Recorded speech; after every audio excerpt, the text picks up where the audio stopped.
Hello everyone and welcome back to the chess this week. Continuing on with the Sinkfield Cup, Alireza just kept winning and winning. It was the chess 960 this time. There was no chess drama, but Alireza played some incredible chess with wins over Wesley So, Garry Kasparov, the candidates winner Jan Nepomniachtchi, and Levon Aronian. However, it took a heroic last day rally from Fabiano, who won 3 out of 3 on the last day to tie with Alireza. Fabiano won the first tiebreaker, but he lost the second one with the white pieces, and this set up an Armageddon. Fabiano won the Armageddon convincingly, showcasing the power of the 8 passer in a night end game. Fabiano won this Sinkfield 960 event, while the 19-year-old Alireza finished second after an impressive outing overall.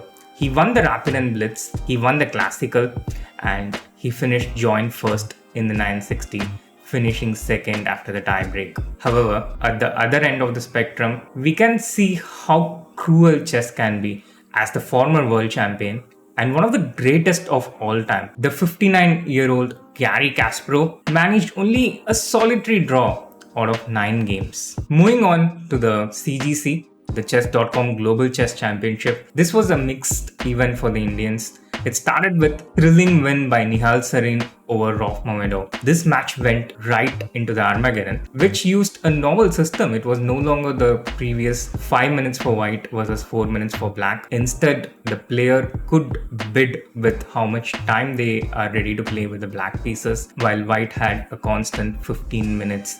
And Nihal put up a brilliant performance, showcasing his bullet skills to take the match right from Rauf's hands. Rauf was dominating in the Armageddon match, but Nihal was just fabulous. Ronak continued the stellar performance of the Indian juniors with a convincing 2.5 win over the former world champion Vasilin Topalov. Arjun continued on the trend with an overpowering performance and a 2.5 win over David Paravian. The juniors deserving an OP in the comments with such overpowering performances. Nihal, Arjun and Ronak OP.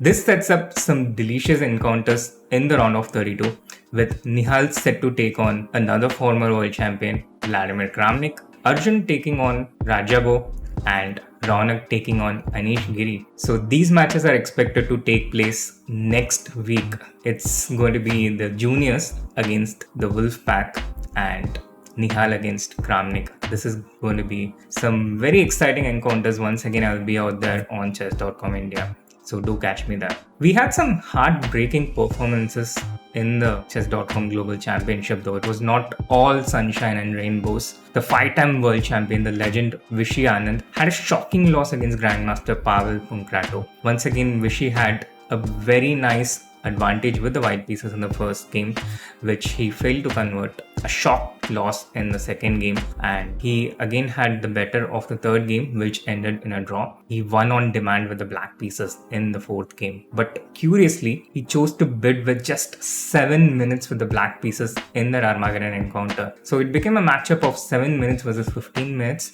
and understandably, Vishy ran short of. The time pressure was just too much, and Pavel Punkrato prevailed in this matchup. However, even more shockingly, Vidit Gujarati had one of the biggest upsets, and he was on the receiving end of this, losing in just 3 games against Alexei Sarana. Vidit lost 2.5. Following a similar pattern, he was better with the white pieces in the first game. He failed to convert, but instead of making a draw, he ended up losing. He had the better of the draw with the black pieces as well, but once again in the third game, better position, intense time trouble, and Vidit ended up losing and bowing out in the round of 64 of the Chess.com Global Championship. Mitraba Guha, making his debut in a tournament of this stature, bowed out against the Polish number 1 Jan Krzysztof Dura 3-0 in straight sets. It was not Mitraba's best event, and he usually plays a lot better, but his first time in the stage, and it would have been fantastic experience for him. However,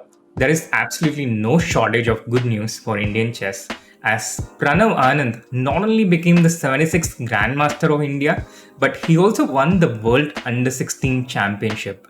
And Ilam Parathi just added to it, he won the World Under-14 Championship. So within just 1 week, India has one new Grandmaster and two new world champions. Moving over to the events happening, the Julius Baer Generations Cup, which is part of the Meltwater Champion Chess Tour, started today. And at the end of the day one, no surprises, it is the world champion Magnus Carlsen who's in the lead. Magnus started the day with a win over Arjun Erigaisi with the black pieces and then defeated the beast Adivan after a few scary moments. Magnus will have a challenging day too though. He will face Prag with the black pieces and later black pieces against Hans Niemann. Let's see if Magnus turns up for that game this time. Prag started off with 3 wins out of 3, although not without a few scary moments against the Ukrainian legend Vasyl Ivanchuk, but Prag's streak was stopped by the American prodigy Christopher Yu in the last game of the day, and Arjun recovered from his defeat like a champion to win 3 consecutive games, including a win against Adivan, and ended day 1 on the joint second. Adivan had highly entertaining games against Magnus, Arjun and Anish, but unfortunately he ended up on the losing side in all those games and is at the bottom of the standings after day 1. Moving on to the over-the-board chess, the Spanish league has several Indian players, including Gukesh and Harikrishna, turning out for the same team. Now we have seen many India number 2 tussles between Harikrishna and Vidit during the lockdown, but Arjun and Gukesh have truly taken over that fight. Arjun increased his sum rating points with a few wins in the Slovenian league, but Gukesh is right back at it, having won the first 2 games in the Spanish league, including a win against Grandmaster Gawain Jones today. Harikrishna meanwhile is off to a solid start with 1.5 out of 2. Nihal didn't get to the best of starts after having a loss against Grandmaster Amin Tabatabai in the first game and a draw against Kirill Alexeyenko. SL Narayanan is playing in the first division of the league and he started off well with a win, but he lost the second round and he has 1 out of 2. SL, who had won the MPL Indian Chess Tour 3rd leg earlier, was qualified to play in the Julius Baer Generations Cup, but he had an earlier commitment with the Spanish league and he couldn't get out of it in short notice, and Arvind Chidambaram, who was number 2, is down with a fever, and hence Adivan, who finished in the 3rd place, has replaced them in the Julius Baer Generations Cup. And the Women Grand Prix kicked off in Nur Sultan today, and R. Vaishali, who replaced Konero Hampi in the event, continued her impressive play with a solid draw against Katrina Lagno with the black pieces in the first round. And the Fisher Random World Cup qualifiers are on in full swing, and Anish Giri and the world rapid champion Nodibek Abdusatro have already qualified to the semi-finals of the qualifiers of their bracket, and the semi-finals will take place on September 24. Meanwhile, Hikaru, Grishchuk and several other strong grandmasters will play the pre-quarterfinals and quarterfinals of their bracket today. That is all we have for this episode of Chess This Week.